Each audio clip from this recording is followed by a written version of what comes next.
আমার বারান্দায় রেন লিলির কিছু গাছ আছে, আপনারা দেখতে পাচ্ছেন। এই যে, তো এগুলোতে যখন ফুল ফোটে, ফুল ফোটার কিছুদিন পর হচ্ছে এটা যে বীজ, এগুলা হচ্ছে সংগ্রহ করা যায়। তো আমি আজকে কিছু রেন লিলির বীজ সংগ্রহ করব। এই সংগ্রহ পদ্ধতিটা আপনাদের দেখাচ্ছি।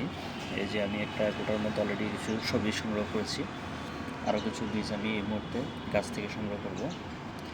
এই যে ফুল ফোটার কিছুদিন পর ঠিক এভাবে হচ্ছে মানে বীজগুলো পরিপক্ক হয়। তারপরে এই বীজগুলোকে আমি জাস্ট হচ্ছে খুব আলতোভাবে আমি নিয়ে নিব এভাবে। প্রচুর বীজ পাওয়া যায় একটি ফুল থেকে, অলমোস্ট 10 থেকে 12টার মতো বীজ পাওয়া যায় একটি ফুল থেকে।